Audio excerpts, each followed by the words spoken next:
함께 먼저 본문을 읽어보는 시간을 가져보겠습니다. 오늘 설교 본문은 느헤미야 2장 11절에서 13절 말씀이 되겠습니다. 느헤미야 2장 11절에서 13절 말씀을 다 같이 한 목소리로 읽어보도록 하겠습니다. 내가 예루살렘에 이르러 머무른 지 사흘 만에 내 하나님께서 예루살렘을 위해 무엇을 할 것인지 내 마음에 주신 것을 내가 아무에게도 말하지 아니하고 밤에 일어나 몇몇 사람과 함께 나갈새 내가 탄 짐승 외에는 다른 짐승이 없더라. 그 밤에 골짜기 문으로 나가서 용정으로 분문에 이르는 동안에 예루살렘 성벽이 다 무너졌고 성문은 불탔더라. 네.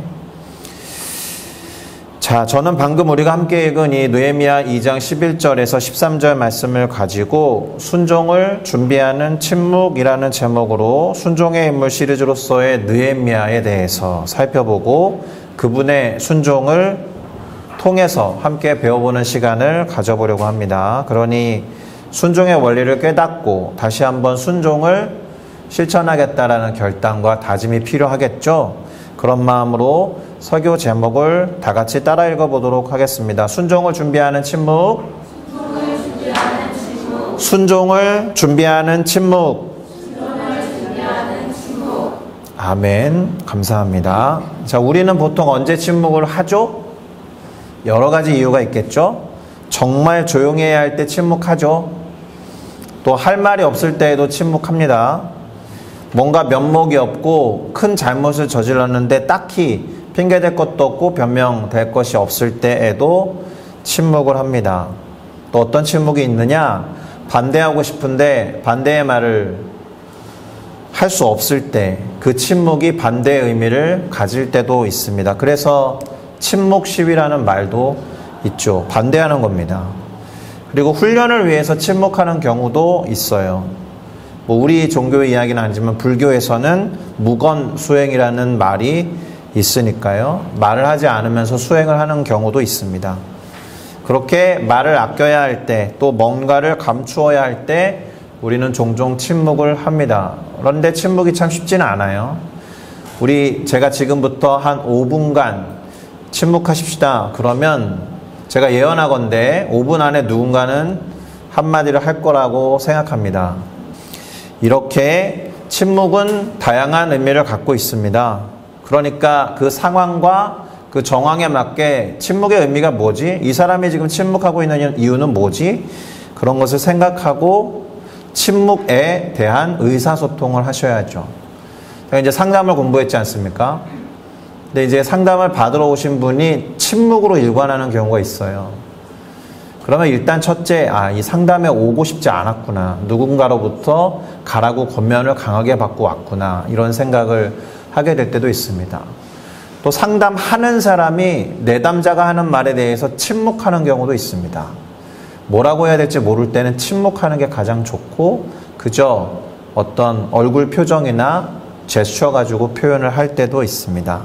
어쨌든 침묵은 그만큼 여러 가지 의미를 담고 있습니다. 그런 면에서 오늘 설교의 키워드도 당연히 침묵이 될 텐데요. 특별히 오늘의 키워드는 느헤미야의 침묵이 되겠습니다. 그러니까 느헤미야가 침묵을 유지한 이유가 무엇이고 그것이 그의 순종과 관련해서 어떤 의미를 지니게 되었는지 살피고 생각해 보면은 오늘 설교가 참 도움이 될 거라고 생각합니다. 자, 일단 느헤미야라는 인물에 대해서는 제법 많이 들어보셨죠? 보통 기독교 장면에서 느헤미야를 이야기할 때는 그의 리더십에 초점을 두고 이야기를 많이 합니다. 오늘도 이따가 살펴볼 때 그의 리더십이 여실히 드러나는 장면들이 제법 있어요. 그런데 일단 이 느헤미야와 관련해서 배경을 좀 살펴볼 필요가 있겠습니다. 느헤미야가 잘 기록되어 있는 느헤미야서 1장 1절부터 2절을 한번 보도록 하겠습니다. 다음과 같이 기록되어 있는데요. 내가 수상궁에 있는데 내 형제들 가운데 하나인 하나니가 두어 사람과 함께 유다에서 내게 이르렀기로 내가 그 사로잡힘을 면하고 남아있는 유다와 예루살렘 사람들의 형편을 물은즉 이렇게 되어 있습니다. 일단 수상궁이라는 표현은 들어보셨을 거라고 믿습니다. 페르시아 제국의 수도 이름입니다. 우리가 몇 주 전에 에스더 공부할 때 나온 도시의 이름이기도 했으니까요.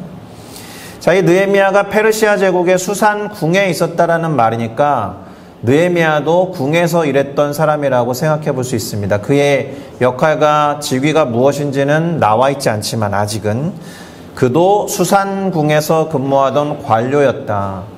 유대인인데 수산궁, 곧 페르시아 제국 쪽으로 끌려간 사람이 관료가 되고 어떤 벼슬을 했다라는 것은 대단히 놀라운 일이죠. 우리가 계속 살펴보고 있는 에스더도 그랬고 에스라도 그랬고 오늘 살펴보는 느헤미야도 그렇고 포로로 끌려온 외부인이 외국인 노동자가 계속 승진을 거듭해서 어떤 도청이나 어떤 공무원 조직에서 제법 높은 자리에 올랐다라는 것은 쉬운 일은 아니었을 거다라는 생각이 듭니다. 그런데 그의 형제들 중에 하난이라는 사람이 있었는데 두어 사람과 함께 유다로부터 찾아온 거죠.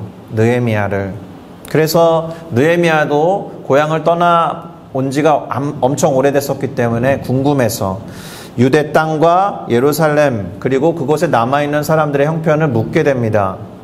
제가 아직 기록해 놓진 않았는데 대략적인 이야기를 들은 느헤미야가 어떻게 반응을 하느냐? 울어요. 그리고 수일 동안 슬퍼해요. 단순히 그 앞에서 운 게 전부가 아니고 며칠 동안 계속 슬퍼하며 웁니다. 그리고 하나님 앞에 금식하며 기도하게 돼요. 이유가 궁금하죠. 어떤 말을 들었기 때문에 이렇게 이 사람이 반응을 했을까? 3절을 한번 읽어볼까요? 제가 읽겠습니다. 사로잡힘을 면하고 남아있는 자들이 그 지방 거기에서도 큰 환난을 당하고 능욕을 받았으며 예루살렘 성은 허물어졌고 성문들은 불에 타버렸다. 이런 이야기를 듣게 됩니다. 그러니까 포로로 끌려갈 때 끌려가지 않으려고 저항했던 사람도 있었겠죠. 그리고 나는 끌려가지 않았구나. 나는 원래 머물고 있었던 이곳에 남아서 잘 살아야지 하는 사람들이 남아 있었고 대부분의 사람들은 여기저기로 끌려갔는데 끌려간 사람들의 형편보다 남아 있었던 사람들의 형편이 더 망가져 버린 상태죠. 왜냐하면 리더십의 부재 상태에 있었기 때문에 그래요. 바벨론 제국에 의해서 유다 땅이 멸망을 당하고 그 왕국이 거의 초토화됐을 때 리더십들을 고스란히 끌어갔거든요. 그러니까 리더십이 부재한 상태에서 소위 말하는 각계 전투를 해야 되는 거예요. 개인적으로 생존하고 개인적으로 살아갔어야 했던 사람들이 그들을 보호해주는 정부도 없고 정치력도 없고 권력도 없으니까 주변에 있는 다른 민족들에 의해서 엄청 시달림을 당했겠죠. 그래서 70년 이상이 흘러가는 시간 동안에 그 일대는 온통 초토화된 상태로 버려져 있었던 겁니다. 제가 왜 70년의 시간이 다 찬 다음에 본토로 돌아가려고 했던 사람들이 생각보다 적었다라는 말씀 드렸잖아요. 이유는 여기에 있어요. 이미 선진국과 같은 대제국에서 살아서 또는 태어나서 살고 있었던 사람들은 버려지고 황폐된 땅 고향으로 돌아가려고 하지 않았겠죠. 사실은 의식 있는 사람들이나 역사를 기억하는 사람들 그리고 리더십들이 돌아가서 다시 재건하는 일을 했어야만 하는 상황에 있었습니다. 자, 느헤미야가 얼마나 그 버려진 땅이었지만 조국과 민족을 사랑했는지 알 수 있는 장면이죠. 그런 상태로 4개월 정도가 흘러가요. 2장 1절에 보니까 이 사람이 어떤 일을 하는지 이제 나타납니다. 아닥사스다 왕 제20년 니산월에, 니산월은 7월이라고 보면 되거든요. 그리고 방금 우리가 살펴봤던 초반부의 시간은 3월달이라고 보면 돼요. 3월부터 7월 사이에 이 사람은 엄청 슬픔에 젖어 있었던 겁니다. 그리고 이 사람의 역할이 나오죠. 왕 앞에 포도주가 있기로 내가 그 포도주를 왕에게 드렸는데 이전에는 내가 왕 앞에서 수심이 없었더니 근심이 없었더니 슬픈 기색이 전혀 없었더니 이런 뜻이잖아요. 포도주를 갖고 가는 사람이었으니까 술관원이었다라는 거예요. 술관원이 얼마나 중요한지 아십니까? 왕이 술을 맛보기 전에 이 사람이 먼저 맛봐야 돼요. 이유는 독을 타서 암살할 수 있기 때문에. 그러니까 보통 신뢰할 만한 사람이 아니면 술관원을 맡기지 않는 거죠. 그러니까 느헤미야는 왕궁에서 상당히 높은 직위에 있었던 겁니다. 요셉 스토리에도 나오죠. 떡관원이 있었고 술관원이 있었는데 요셉이 두 사람의 꿈을 해몽해주고 술관원은 바로 왕의 옆으로 다시 복귀하게 되는 것을 예언한 것을 기억할 겁니다. 그러니까 술관원의 영향력이 얼마나 컸는지 바로가 꿨던 꿈을 해몽해 줄 사람을 이 술관원이 감옥에서 만났던 요셉을 추천할 정도니까 느헤미야도 그런 위치에 있었는데 수심이 가득했다라는 거예요. 왕 앞에 수심이 있었고 왕이 느헤미야의 마음에 근심이 있었던 것을 알아차립니다. 사실은 이 사람들 힘든 기색을 보이면 안 돼요.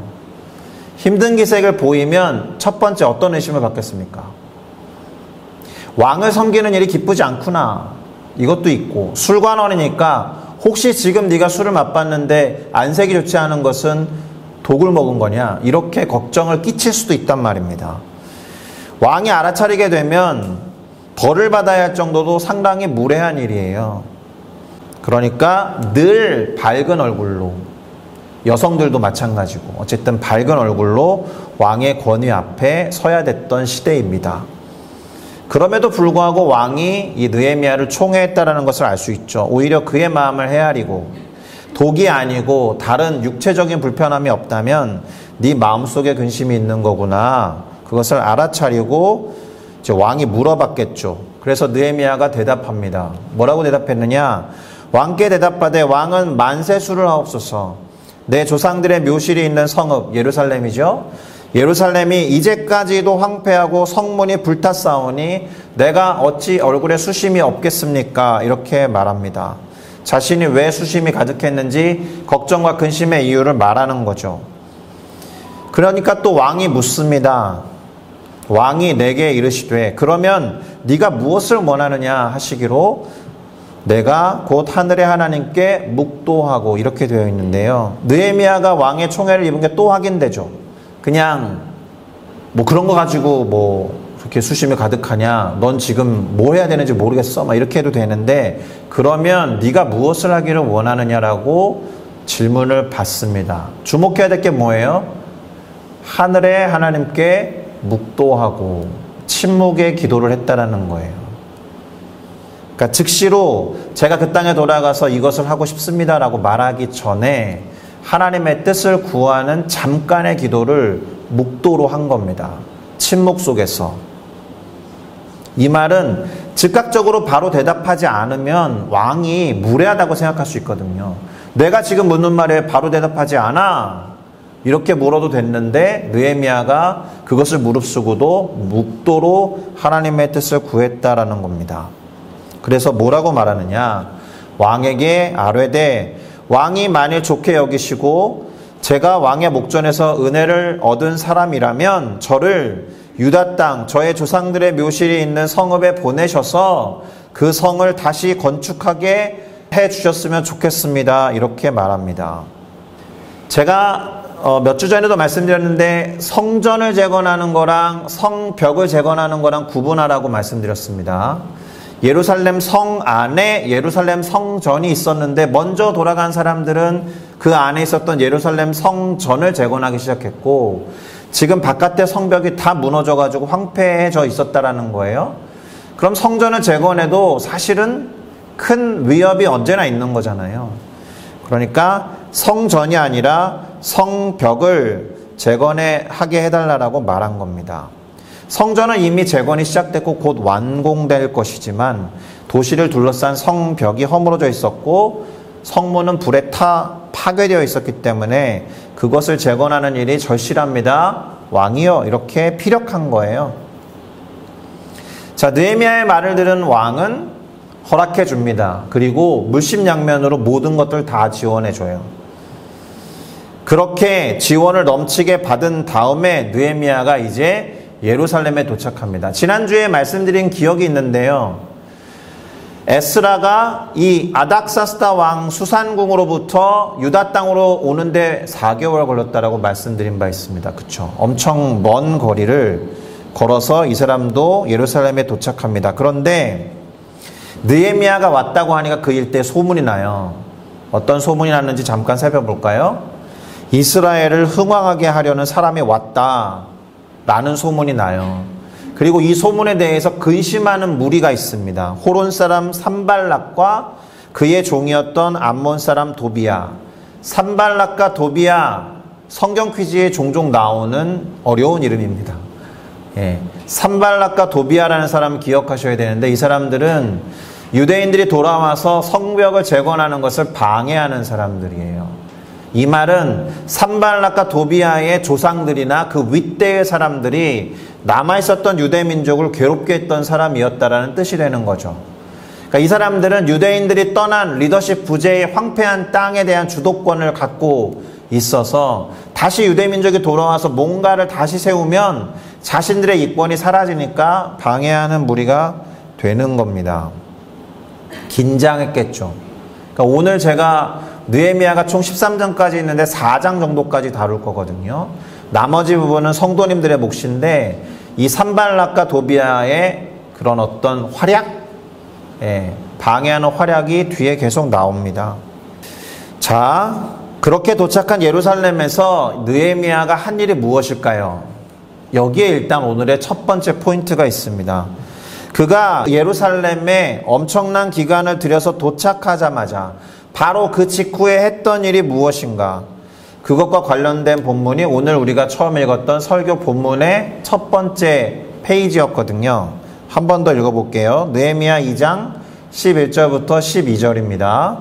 내가 예루살렘에 이르러 머무른 지 사흘 만에 내 하나님께서 예루살렘을 위해 무엇을 할 것인지 내 마음에 주신 것을 내가 아무에게도 말하지 아니하고 밤에 일어나 몇몇 사람들과 함께 나갈새 내가 탄 짐승 외에는 다른 짐승이 없더라. 일단 첫 번째, 사흘 동안 뭘 했습니까? 아무것도 안 했어요. 기록되어 있지 않죠. 예루살렘에 들어와서 머무른 지 사흘 만에 밖에 나간 걸 기록하고 있으니까 아무것도 안 한 것처럼 보입니다. 사흘 동안. 예루살렘에 이르러서 머물렀던 사흘 만에야 비로소 밖에 나가기로 했으니까 그동안에는 하나님께서 예루살렘을 위해서 무엇을 할 것인지 그의 마음에 주신 것을 다른 누구에게도 말하지 않고 침묵하고 3일째 되어서야 비로소 밖에 나왔다. 무엇인가를 하나님으로부터 받았거나 들은 것 이외에 이 사람이 한 일이 없어요. 3일 동안. 그래서 혹시 목적이 끄는 삶이라는 책을 아십니까? 미국의 릭 워렌이라는 목사님께서 쓰신 느헤미야에 관한 단락에 보면 느헤미야가 이때 뭘 했느냐? 그는 쉬었고 기도했으며 계획을 세웠다, 이런 표현을 쓰신 바 있습니다. 그는 3일 동안 쉬었고 3일 동안 기도했으며 3일 동안 어떻게 행할 것인지 계획을 세웠다. 이렇게 따지면 아무것도 안 한 건 아니죠. 계획 세우고 기도했으니까. 그런데 저는 조금 다르게 말하고 싶어요. 릭 워렌 목사님과 다르게 느헤미야는 사실 기다렸고 침묵했다. 하나님께서 예루살렘을 향해서 행하시고자 하는 일을 구체적으로 들려주실 때까지 이 사람은 기다렸고 침묵했다. 기다리면서 침묵하는 거 쉽지 않죠. 그리고 하나님이 나한테 뭔가를 깨달음을 주셨는데 이것을 말하지 않는 것도 어려워요. 하나님이 이렇게 응답하셨다라는 것을 말하고 싶어하는 게 사실 간증을 향한 어떤 거룩한 소망 같은 거잖아요. 쉽지 않아요. 이 사람은 그런데 참았습니다. 느헤미야는 어떻게 했다고요? 하나님께서 예루살렘을 위해 무엇을 할 것인지 자신의 마음에 주신 것을 아무에게도 말하지 아니하였다. 그리고는 예루살렘을 살피러 나가요. 침묵 속에서 뭔가를 살피는 작업을 한 겁니다. 13절도 읽겠습니다. 이미 설교 본문으로 읽어보셨어요. 그 밤에 골짜기 문으로 나가서 용정으로 분문에 이르는 동안에 예루살렘 성벽이 다 무너졌고 성문은 불탔더라. 무엇을 했습니까? 예루살렘 성을 확인하고 살피는 일을 했다라는 거예요. 자신의 동생 하나니가 말한 대로 그렇구나. 성벽이 다 무너졌구나. 성문은 다 불타 없어졌구나. 그리고 기억하시는지 모르겠는데 자신이 탄 짐승 외에는 한 마리도 없었다라는 거예요. 이게 뭘 의미할 것 같습니까? 일단 가축이 없었다는 거예요. 이 성읍 안에 살고 있는 사람들에게 재산이 없었다는 뜻도 되고요. 들짐승도 안 몰려왔다는 거예요. 왜요? 이 성에 먹을 게 없었다는 뜻입니다. 보통은 인적이 드물고 어두컴컴한 때에 굶주려 있는 짐승들이 몰려들게 돼 있잖아요. 기웃기웃거려야 되는데 그것도 없었다라는 거예요. 버려졌다는 뜻입니다. 예루살렘 성읍이 황폐해졌고 가축도 없고 기웃거리는 들짐승도 없었다. 마음이 아팠겠죠. 마음이 아팠는데 느헤미야는 지금 감정적이 되지 않아요. 이 사람은 이미 4개월 동안에 슬피 울며 금식했던 사람이고 또 4개월 가까이 이동을 해서 왔기 때문에 자신이 무엇을 해야 되는지 알고 있는 사람으로서 그는 지금 감정을 엄청 절제하고 있습니다. 왕에게 말했고 하나님이 원하시는 뜻을 쫓아서 왔기 때문에 냉철하고 냉정할 수밖에 없어요. 침묵은 그런 의미입니다. 지금 이 사람에게. 지금 그 누구보다도 이 사람은 진지해요. 그리고 감정을 절제하고 있습니다. 무엇을 해야 하는지, 어떻게 해야 하는지를 살피고 있기 때문에. 그리고는 이제 할 일을 하려고 합니다. 무엇부터 하려고 하느냐? 침묵을 깨고 사람들을 동기부여해요. 그래서 리더십 이야기를 많이 하는 겁니다. 느헤미야에 대해서. 자, 성벽을 재건하자고 말했겠죠. 구체적으로 이 사람이 뭐라고 말했는지 17절과 18절을 살펴보겠습니다. 제가 읽겠습니다. 후에 그들에게 이르기를 우리가 당한 공경은 너희도 보고 있는 바라. 예루살렘이 황폐하고 성문이 불탔으니 자 예루살렘 성을 건축하여 다시 이와 같은 수치를 당하지 말자. 이렇게 말하고 거기서 그치지 않고 뭐라고 하느냐. 또 그들에게 하나님의 선한 손이 나를 도우신 일과 어떻게 도우셨어요? 아닥사스다 왕에게 말했을 때 허락을 받았고 물심양면의 지원을 받아서 왔잖아요. 그리고 사실은 1장에서 술관원이 되기 전에 이 정보를 접했거든요. 근데 부르짖었더니 술관원이 돼요, 이 사람이. 그러니까 왕에게 나아가서 이러한 허락을 받을 수 있도록 하나님의 선한 손이 도우신 일과 왕이 내게 이런 말씀을 전하였더니 그 말을 들은 사람들이 일어나 건축하자 하고 모두 힘을 내어 이 선한 일을 하려고 했다라는 거예요. 하나님이 도우신다. 우리가 속한 제국의 황제도 허락하고 물심양면으로 지원하신다. 무엇을 두려워할 것이냐? 우리 이 성벽을 재건해서 수치를 다시는 당하지 말자. 그래서 반응이 뭐였다고요? 일어나 건축하자. 와! 이렇게 일어난 거예요. 모두 힘을 내서 선한 일을 하려고. 자신들에게만 좋은 일이 아니고 하나님에게도 선한 일이다라는 것을 기억해야 돼요. 하나님이 그렇지 않으면 도움을 주실 이유가 없잖아요. 그렇죠?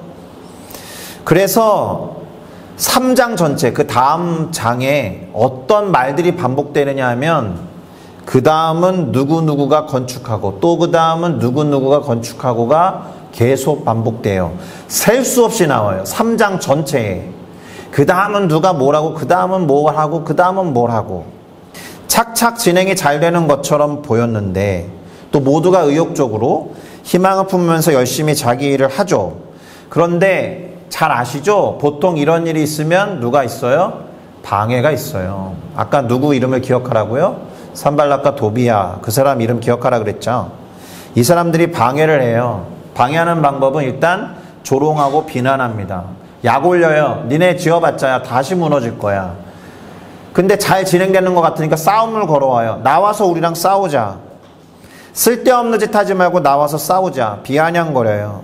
그러면 영향을 받지 않을 것 같아도 영향을 받아요. 사람들이. 요동하겠죠. 동요할 거예요. 기분이 상해서 의욕이 반감될 겁니다. 그러니 우리는 이때 이 방해가 몰려올 때 느헤미야가 어떻게 했는지를 살펴볼 필요가 있죠. 그래서 또다시 느헤미야에 대해서는 리더십을 이야기하는 건데요. 크게 이 사람이 3가지 방책을 내놓습니다. 무엇이냐?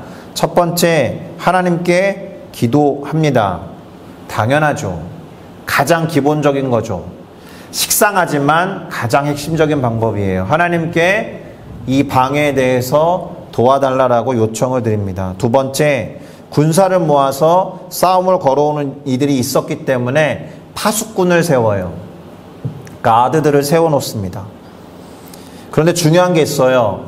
나가서 싸우지는 않아요. 나가서 싸우면 거기서부터 지는 거거든요. 싸움에서 진다는 표현이 아니고 지금 우리가 뭘 하고 있는지를 잊어버리게 되고 다른 것에 에너지를 낭비하게 되니까 싸우지는 않고 쳐들어오는지 안 쳐들어오는지를 파수꾼을 세워서 살피게 해요. 그리고 마지막, 성벽을 재건하는 일을 전혀 멈추지 않습니다.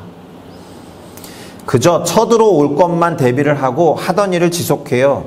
어떻게 했는지 몇 구절만 읽어드릴게요. 4장 17절과 18절인데요. 성을 건축하는 자와 짐을 나르는 자는 다 각각 한 손으로는 일을 하며 다른 손, 한 손으로는 병기, 무기를 잡았는데 건축하는 자도 각각 허리에 칼을 차고 건축하며 나팔 부는 자는 내 곁에 섰었느니라. 무슨 말이에요? 쳐들어오면 이제 나팔을 불 테니 그때는 수비하는 싸움에 임해야 되니까 한 손으로는 일하고 한 손으로는 병기를 잡고 무기를 잡고 경계를 늦추지 않았다라는 뜻입니다. 21절과 22절도 읽어드리겠습니다. 우리가 이같이 공사를 하는데 무리의 절반은 아침 일찍 동틀 때부터 해가 져서 별이 나기까지 창을 잡았고 절반은 아마 공사를 했고 절반은 파수를 했던 거죠. 그때 내가 또 백성에게 말하기를 사람마다 그 종자 너를 따르는 사람들과 함께 예루살렘 안에서 자라. 밤에는 우리를 위하여 파수하겠고 낮에는 일하리라 하고. 그러니까 낮밤을 이교대로 나누어서 파수하는 것 플러스 건축하는 일을 절대로 포기하지 않았다라는 겁니다. 성을 또 지킨 거예요. 성 안에서 잔 거니까. 자, 그래서 느헤미야의 순종이 다른 사람들의 순종과 차별화되는 장면이에요. 이게 어떤 뜻이냐 하면요, 느헤미야가 리더십을 발휘했더니 어떤 일이 벌어지느냐, 하나님이 명하신 일에 자기 자신만 순종한 게 아니라 이렇게 대처하고 리더십을 발휘함으로 인해서 공동체 전체가 하나님이 명하신 것에 순종할 수 있게 했다라는 점이 여태까지 살펴보았던 다른 리더십들이나 다른 순종의 사람들과 차별화되는 지점이에요. 이 사람은 자기 혼자 꼴랑 순종하는 걸로 그치지 않고 리더십을 발휘해서 공동체 전체가 하나님이 원하시고 선하게 느끼시는 일을 포기하지 않게 행하게 했다. 그의 리더십이 그런 역할을 했다라는 것을 기억할 필요가 있겠습니다. 그러니까 리더의 순종이 그래서 중요해요. 선교 역사를 보면 예전에 선교사님들이 종족에 들어가면 누구를 가장 먼저 전도했겠어요? 추장을 먼저 전도해요. 추장이 믿는 순간 그 종족 전체가 복음화되는 경우가 많았거든요. 그러니까 리더의 순종이 중요한 거예요. 리더가 하나님이 원하신 일을 하면 공동체 전체가 함께 행할 수 있게 되기 때문에, 물론 반대도 있습니다. 반대로 리더가 순종하지 않으면 공동체 전체가 불순종하게 되거나 낭패를 보게 되죠. 이스라엘의 역사가 그것을 말해주고 있습니다. 왜 성경의 리더십을 위해서, 그것이 정치인이 됐든 가장 탑 리더에 있는 권세자가 됐든 기도하라고 하는지 그 이유에 동의하실 거라고 생각합니다. 자, 여기까지가 느헤미야에 대한 대략적인 이야기였습니다. 다시 말씀드립니다. 4장까지만 다루었으니까 남은 9장, 13장까지는 우리 성도님들의 몫이 되겠습니다. 꼭 읽어보셨으면 좋겠습니다. 자, 이제 정리를 하고 마무리할게요. 일단 오늘의 키워드는 느헤미야의 침묵이다 라고 말씀을 드리고 이 설교를 시작했습니다. 그러니 그 침묵과 관련된 정리를 먼저 해야 할 것입니다. 그것은 느헤미야의 침묵이 하나님보다 앞서지 않기 위한 침묵이었다라는 거예요. 3일 동안 누구에게도 말하지 않고 기다렸다라는 것은 하나님의 뜻을 구하는 침묵 속에 있었다. 그것 자체가 순종의 표현이었다라는 뜻입니다. 아, 저 사람 지금 침묵하고 있는데 뭐 불만이 있나? 반대하고 있나? 무건수행 중인가? 뭐 할 말이 없는 건가? 이것 이외에 하나님의 뜻에 순종하기 위해서 침묵하는 침묵도 있다라는 것을 기억하셔야 됩니다. 심지어 아닥사스다 왕이 뭘 원하느냐라고 물었을 때도 묵도했다, 침묵으로 하나님께 기도했다라는 것을 가장 중요하게 생각할 필요가 있겠습니다. 침묵에 대해서 더 할 말이 있죠. 그런데 느헤미야는 사람들에게는 침묵했어요. 그렇죠? 그러나 하나님께는 침묵하지 않고 기도하면서 나아갔다라는 게 또 중요합니다. 사실 우리가 우선적으로 무언가 말을 하고 누군가에게 이야기를 해야 한다라면 1차 순위가 사람은 아니겠죠. 하나님에게 먼저 말을 터서 기도하고 말해야 할 줄로 믿습니다. 할렐루야. 반대 세력이 싸움을 걸어와도 그들이 음모를 꾸밀 때에도 사람들에게 말하지 않고 침묵을 유지하면서 하나님께 기도하며 불필요한 말을 하지 않았다라는 겁니다. 그리고 하나님이 마음을 주시고 지혜를 주셨을 때 그것을 담은 지침을 대단히 리더십을 발휘해서 카리스마 있게 전달했고 사람들로 하여금 그렇게 따르도록 동기를 부여했다라는 겁니다. 무엇보다도 방해를 받았을 때 그것을 위한 방비를 하면서 하나님이 명령하신 하던 일을 멈추지 않았다. 그 일을 지속하면서 성취시켰다라는 게 중요합니다. 이게 왜 순종입니까? 하나님이 기뻐하시는 일을, 왜냐하면 하나님이 선하신 손으로 도움을 주셔서 그것을 원하신다라는 것을 알아차린 느헤미야였기 때문에 하나님이 명하신 일을 방해가 있다라고 해서 포기하지 않은 것도 순종이다라는 거예요. 할렐루야. 그러니까 사실 우리가 어떤 일을 하는데 방해가 있어. 그러면 이런 생각 들죠. 이거 하나님 뜻이 아닌가? 근데 그것은 둘 중에 하나예요. 정말 하나님의 뜻이 아닐 수도 있지만 정말 하나님이 원하시는 일이라면 영적인 세력이 가만히 있지 않죠. 방해합니다. 방해해요. 여담이지만 뭐 예를 들어서 인도네시아 반둥 팀이 오기 전에 선교사님 일주일 동안 엄청 아팠어요. 중간에 그런 생각을 했답니다. 하나님 뜻이 아닌가? 그러나 결국엔 뭐였어요? 이것을 방해하는 것 보니 이 일은 정말 하나님이 기뻐하시는 일구나 라고 더 확신하게 됐다라는 거죠. 분별이 필요하기는 하나 중요한 건 하나님의 일이라면 방해를 받는다라고 포기하지 않아야 하는 것이 순종이다라는 겁니다. 할렐루야. 그래서 한 문장으로 정리를 하면 이렇게 될 겁니다. 하나님보다 앞서가지 않으며 사람들에게는 때때로 침묵하면서 묵묵히 순종을 준비하고 순종을 시작한 이후에는 그 일을 포기하지 않는 것, 지속하는 것, 그것이 순종이다라는 겁니다. 할렐루야. 그가 어느 정도의 성벽을 재건했는지 잠깐 말씀드릴까요? 이게 예루살렘이 사실 잘 안 보이는데 이 전체가 예루살렘이고 이 사람이 이렇게 성벽을 재건했어요. 12만 1405제곱미터 넓이의 성벽을 재건했어요. 그것을 이 모양이 정사각형은 아니지만 정사각형으로 바꿔보면 한 변의 길이가 350m 정도 돼요. 350m, 350m, 350m, 350m 1.4km를 무려 52일 만에 엄청 짧은 기간 안에 재건한 겁니다. 물론 그 높이랑 폭은 몰라요. 그러니까 만약에 산발락과 도비야가 나와가지고 싸움 걸었는데 나가서 싸우고 막 이랬으면 52일 만에 끝내지 못했을 거다라는 겁니다. 엄청난 속도로 일을 이루어냈기 때문에 많은 기독교학자들이 리더십에 대해서 말을 합니다. 그러나 저는 순종에 대해서 말씀드리고 싶다라는 거였습니다. 침묵과 관련해서 느헤미야의 순종은 그래서 순종을 준비한 침묵이었다. 그리고 순종을 행하는 침묵은 단순히 말을 하지 않는 것이 아니라 하나님보다 앞서지 않으면서 그분의 인도하심을 받는 겸손함과 냉철함의 침묵이었다. 기억하시면 좋겠습니다. 할렐루야. 말하기 싫어서도 아니고 반대하는 의미도 아니고 집중하기 위한, 긴장을 늦추지 않고 감정을 절제하면서 하나님의 선하신 일을 해내겠다라는 침묵과 순종이었다.